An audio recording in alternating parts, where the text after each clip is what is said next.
భగవంతుడు ఎక్కడున్నాడు అని అడిగాడు ఒక ఆయన.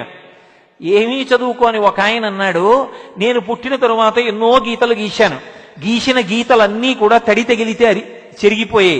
కానీ ఏ మహానుభావుడు ఏ బులి పెట్టి గీశాడో, నేను పుట్టినప్పుడున్న ఈ గీతలు ఎన్ని మాటలు కడిగినా పోలేదు, చిట్ట చివరికి ఈ శరీరం పుడకలైపోతే పోవాలంతే. ఈ గీతలు గీసిన మహాశిల్పకుడు ఉన్నాడని నమ్మినప్పుడు వాడు పరమేశ్వరుడు కాక వేరెవ్వరన్నాడు. నమ్మకం అనేటటువంటిది, విశ్వాసం అనేటటువంటిది పరబ్రహ్మం.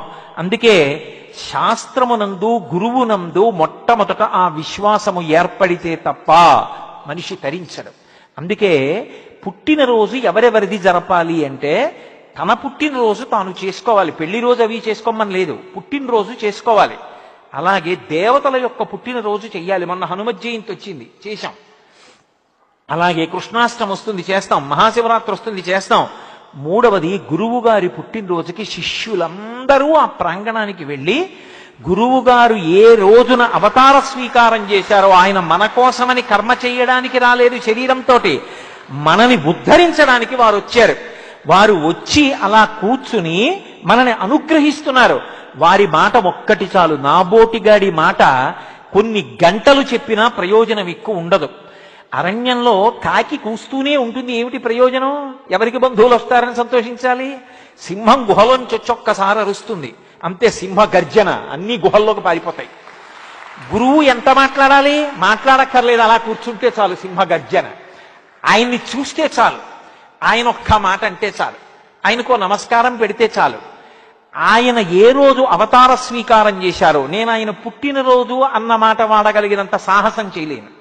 పుట్టడం కర్మ చేసుకున్నవాడు కర్మను అనుభవించడానికి పుడుతూ ఉంటాడు.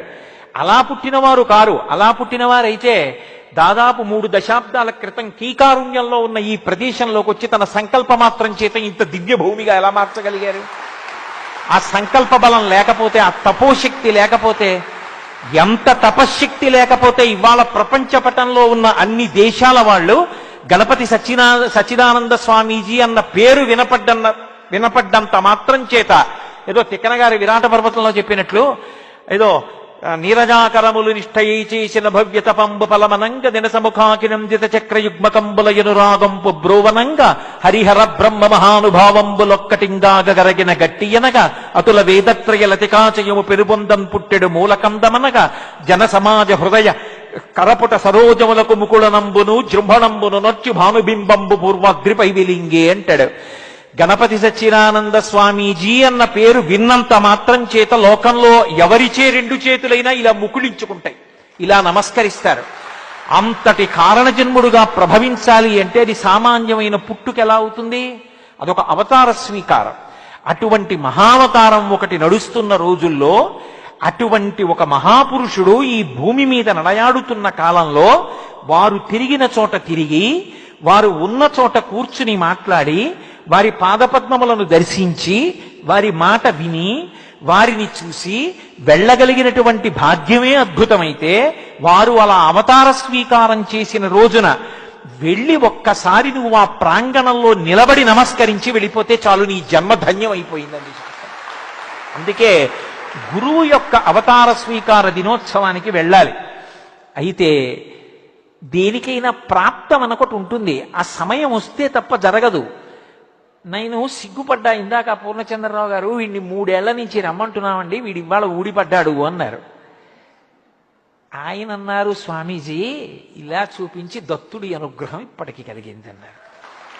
స్వామి నా జన్మధన్యం అన్నారు. నిజం కదూ, 3 ఏళ్ల నుంచి వద్దాం అనుకుంటున్నాను, రాలేకపోయాను. నాకేం రాకూడదని కాదు, రావాలని ఆర్తి ఉన్నా రాలేకపోయాను. ఇప్పటికీ నా జన్మ పండిందంటలేదు, వారి అనుగ్రహం లాగిందంటున్నాను. వీడంతటా వీడు ఎటు రాలేడురా, నేను లాగుతానని లాగారు, వచ్చి పడ్డాను.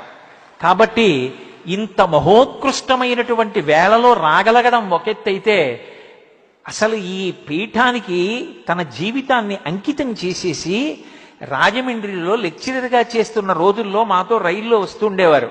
ఆ పుస్తకాలు చేత్తో పట్టుకుని ఏమి చిరునవ్వో, ఎంత ప్రేమైకమూర్తో, ఎంత స్నేహభావనో. మా సుబ్బయ్య దీక్షితులు గారిది. నేను వచ్చినప్పటి నుంచి అడుగుతున్నా వారు ఏదని. అటువంటి సరస్వతీ స్వాధీనుడు కింద కూర్చుని నన్ను పైన కూర్చోపెట్టి, నాకు మోకాళ్ళు నిప్పున్నాయి, నేను కుర్చీలో కూర్చుని మాట్లాడుతూ ఉంటాను, కానీ స్వామి సన్నిధానంలో కింద కూర్చుని మాట్లాడతానండి అన్నాను. ఆయన అన్నారు, నాకన్నా కిందే ఉందివు కానివని బల్లేసుకుని కుర్చీ వేసుకుని పైకెక్కారు. ఏమి కారుణ్యం! నువ్వు కిందే ఉన్నావుగా, నేను పైనే ఉన్నానుగా, ఓ చిన్న గీత కింద పెద్ద గీత గీసి, చిన్న గీత ఓ గీతని చిన్న గీత చెయ్యాలంటే కిందో పెద్ద గీత గీస్తే చాలు, నేను పైన ఉండడం కదా నీకు కావాలి. బల్లేసుకుని కష్టపడి వారు పైకి ఎక్కి కూర్చున్నారు, నన్ను కుర్చీలోనే కూర్చోబెట్టారు, కిందొద్దులే, కిందే ఉన్నావుగా అలా మాట్లాడు. అది గురువు యొక్క కారుణ్యం అంటే. ఏమి నిజంగా వారు మాట్లాడు అంటే నేను ఇక్కడ కూర్చుని మాట్లాడేవాడిని అరగంట ఏమి, వారి సన్నిధానంలో శివరాత్రిలో ఓ రాత్రి అంతా మాట్లాడతా, అంత సంతోషం. కానీ వారు అలా అనుగ్రహించారు కాబట్టి అది గురువు యొక్క కారుణ్యం. అందుకే మనందరం పరమ సంతోషంగా రేపు భానుబింబం ఉదయించడానికి ముందే మనం చెయ్యవలసిన నిత్యకర్మ పూర్తి చేసుకుని రేపటి రోజున పరమాద్భుతమైనటువంటి రీతిలో స్వామివారి యొక్క ప్రథమ శిష్యులు వారి యొక్క పాదపద్మములకు స్వర్ణపద్మముల చేత పూజ చేస్తారట. ఆ వైభవోపేతమైన సన్నివేశాన్ని తిలకించి మనందరం ఆ మధురానుభూతులతో వేదం ఎలా విధించిందో అలా ప్రవర్తించామన్న తృప్తితో, స్వామి మా అంతట మేముగా మమ్మల్ని ఉద్ధరించుకోగలిగిన శక్తి కలవాళ్ళం కాదు, మేము మా మనసుల్ని మీ దగ్గర మూట కట్టి పెట్టేస్తున్నాం, మమ్మల్ని ఉద్ధరించే కర్తవ్యం మీరు స్వీకరించండి అని నమస్కరించి మన ప్రాంతాలకి బయలుదేరతాం. ఇంతకన్నా ఇచ్చిన వేళ దాటి మాట్లాడడం గురువుగారి ఆజ్ఞని ధిక్కరించడం అవుతుంది. అందుకని నేను నా ప్రవచనాన్ని ఇక్కడితో పూర్తి చేస్తూ, నిజంగా వీడికి ఏదో పని చెప్పకపోతే వీడు ఎలా తరిస్తాడని నన్ను తీసుకొచ్చి ఇక్కడ కూర్చోబెట్టి నా చేత చెప్పించారు తప్ప నిజంగా చెప్పడానికి అర్హతనున్నవాడిని నా చేత చెప్పించారనుకుంటున్నారా? అది వారి అవ్యాజ కారుణ్యం. వారి యొక్క అవ్యాజమైన కారుణ్యానికి వేరొక్క మారు నా శిరసు వారి పాదపద్మములకు తాటించి నమస్కరిస్తూ స్వస్తి.